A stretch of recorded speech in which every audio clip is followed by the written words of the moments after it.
இறை இயேசுவில் பிரியமான சகோதர சகோதரிகளே, நமது ஆண்டவர் இயேசு கிறிஸ்துவனுடைய திருப்பெயரால் உங்களுக்கும் உங்கள் குடும்பத்தில் இருக்கிற அனைவருக்கும் அன்பும் சமாதானமும் மகிழ்ச்சியும் உண்டாவதாக. அன்புமிக்கவர்களே, இல்லம் தோறும் இறை வார்த்தை என்கிற இந்த இன்றைய மன்னாவினுடைய பகிர்வை நண்பர்களுக்கும் உறவுகளுக்கும் பகிர்ந்து கொள்ளவும், இந்த சேனலை சப்ஸ்கிரைப் செய்து எங்களை ஊக்குவிக்கவும் உங்களை அன்போடு கேட்டுக்கொள்கிறேன். அன்புமிக்கவர்களே, செப்டம்பர் மாதம் 2ஆம் தேதி அருளாளர் ஜான் பிரான்சிஸ் புர்தே என்பவருடைய நினைவு நாளைத்தான் கொண்டாடுகிறது. யார் இந்த ஜான் பிரான்சிஸ் அப்படி என்று நீங்க கேட்கலாம். பிரான்ஸ் தேசத்துல பிரெஞ்சு புரட்சி என்று 18வது நூற்றாண்டுல நடந்த அந்த மக்களுடைய பேரெழுச்சி காரணமாக அரசுகள் நிர்மூலமாக்கப்பட்டன. மக்களுக்கு பயனளிக்காத அல்லது மக்களை சுரண்டி வாழ்ந்த மத குருமார்கள் மற்றும் மடாலயங்களை அந்த புரட்சியாளர்கள் விதைத்து போட்டார்கள். இதுல உண்மையாக நேர்மையாக இயேசுவின் உண்மை சீடர்களாக வாழ்ந்த பல குருக்கள், கன்னியர்கள், ஆயர்களும் மறைசாட்சிகளாக கொலை செய்யப்பட்டார்கள். ஆம் அன்புமிக்கவர்களே, பிரெஞ்சு புரட்சி காலத்துல கொலை செய்யப்பட்ட, மறைசாட்சியாக கொலை செய்யப்பட்ட 182க்கும் மேற்பட்ட ஆயர்கள், குருக்கள், கன்னியர்கள் மற்றும் இறைப்பணியாளர்களுடைய ஒரு சார்பாகத்தான் இன்றைக்கு இந்த அருளாளர் ஜான் பிரான்சிஸ் என்பவருடைய நினைவு நாளை நம்ம கொண்டாடுகிறோம்.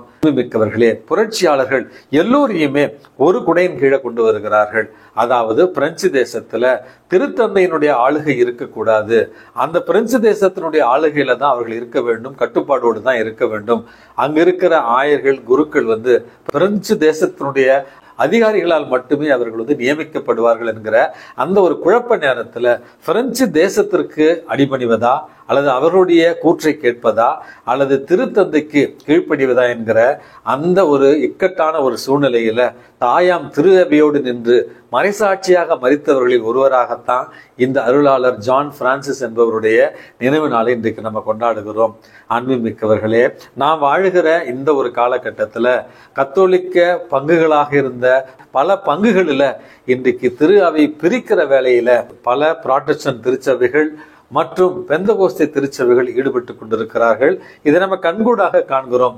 ஆண்டவருடைய மந்தையை பிரிப்பவர்கள் யாராக இருந்தாலுமே அவர்கள் இயேசுடைய மந்தையை சார்ந்தவர்கள் அல்ல. இயேசுவை அறியாதவர்களுக்கு, இயேசுவை இன்னும் கொண்டு செல்லாத இடங்களுக்கு அவர்கள் நற்செய்தியை அறிவிக்க வேண்டுமே ஒழிய, ஏற்கனவே இயேசுவை அறிந்து இயேசுவின் பாதையில நடந்து கொண்டிருக்கிற, அன்னையின் மரியாளுடைய கரம்பிடித்து நடந்து கொண்டிருக்கிற கத்தோலிக்க திரு அவையில குழப்பத்தை ஏற்படுத்துவதும் மந்தையில் இருக்கிற ஆடுகளை திருடுவதும் தவறானது என்பதை புரிந்து கொண்டு கத்தோலிக்க கிறிஸ்தவர்கள் தாயாம் திரு அவையோடு இருந்து இணைந்து இந்த கத்தோலிக்க திரு அவையில் இருக்கிற பொக்கிஷங்களை உணர்ந்து இயேசுவின் பாதையில் நடந்திட இறைவன் உங்களை தூண்ட உங்களுக்காக இந்த அருளாளர் ஜான் பிரான்சிஸ் அவர்களுடைய பரிந்துரையை இன்றைக்கு மன்றாடி ஜெபிப்போம். அன்புமிக்கவர்களே, நேற்று நமது ஆண்டவர் இயேசு கிறிஸ்து தன்னுடைய சொந்த ஊராகிய நாசரேத்திற்கு வருகிறார். அங்கே அவரை ஏற்றுக்கொள்ளவில்லை மக்கள். பிறகு நமது ஆண்டவர் இயேசு கிறிஸ்து பல இடங்களுக்கு செல்லுகிறார், நற்செய்தியை அறிவிக்கிறார். அப்படியாக கப்பர்நாமுக்கு வந்த இடத்துல தான் அங்கு இவர் அதிகாரத்தோடும் ஆற்றலோடும் கற்பித்ததை பார்க்கிற மக்கள் வியப்பில் ஆழ்ந்தார்கள் என்கிற முதல் செய்தி கொடுக்கப்பட்டிருக்கிறது. அன்புமிக்கவர்களே, இயேசுவுக்கு முன்னால் இருந்த அனைத்து மத தலைவர்களுமே மோசேயினுடைய அதிகாரத்தால தான் மக்களுக்கு கற்பித்து வந்தார்கள். ஆனால் முதலாக நமது ஆண்டவர் இயேசு கிறிஸ்து தந்தையிடமிருந்து வருகிறேன், நான் உனக்கு சொல்லுகிறேன் அப்படி என்று தன்னுடைய அதிகாரத்தை பயன்படுத்தி அவர் இறை வார்த்தையை ஆற்றலோடும் அதிகாரத்தோடும் பயன்படுத்தியதும், இந்த ஆற்றலை கண்டு தீய ஆவிகள் அஞ்சி நடுநடுங்கியதையும், தீய ஆவிகள் இயேசுவை பார்த்து மெசியா என்றும் கடவுளுடைய ஒரே திருமகன் என்றும் அறிக்கையிடுவதை இன்றைக்கு நற்செய்தி வாசகத்துல இன்றைக்கு நம்ம வாசிக்கிறோம். அன்புமிக்கவர்களே, 29ஆம் தேதி வேளாங்கண்ணியில அன்னை மரியாளுடைய அந்த திருவிழாவினுடைய நவநாளின் தொடக்க நாளாக அன்று கொடியேற்றப்பட்டது. உலகம் முழுவதும் இருக்கிற கத்தோலிக்க கிறிஸ்தவர்கள் அந்த கொடியேற்ற நிகழ்வுகளை நம்ம பார்த்தோம். பல அன்னையினுடைய திருத்தலங்களிலும் இந்த கொடியேற்றம் நிகழ்ந்ததை நம்ம பார்த்திருப்போம். அதுவும் குறிப்பாக வேளை நகரில் இருக்கிற வேளாங்கண்ணி மாதாவுடைய அந்த திருத்தலத்துல கொடியேற்றத்தை ஒரு காணொளியில நான் பார்த்தேன். அன்புமிக்கவர்களே, லட்சக்கணக்கான மக்கள் பொருத்தனையோடும் வேண்டுதலோடும் பாத யாத்திரையாக ஒருத்தல் முயற்சிகளோடு அந்த அன்னையினுடைய திருமுக தரிசனத்தை பெறுவதற்காகவும் அந்த கொடியேற்றத்தை தங்களுடைய கண்களால் பார்த்து தங்களுடைய விசுவாசத்தை இன்னும் ஆழப்படுத்திக் கொள்ளவும் சென்றிருந்தார்கள். அதை நம்ம காணொலியில பார்த்தோம்.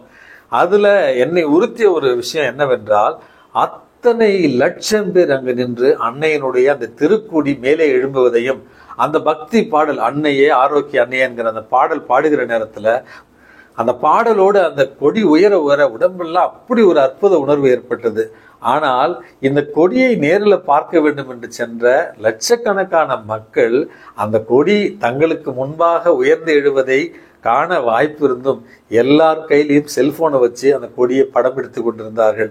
அந்த அற்புதமான நிகழ்வு உண்மையாகவே ஒரு ஆன்மீக புதுப்பித்தலை நமக்கு தரக்கூடிய அந்த தருணத்துல அந்த ஆன்மீக அனுபவத்தை பெறுவதை விட்டு நீங்க வேணா நல்லா ட்ரை பண்ணி பாருங்க. அந்த காணொலியை எல்லார் கையிலையும் மொபைல் போன் இருக்கு.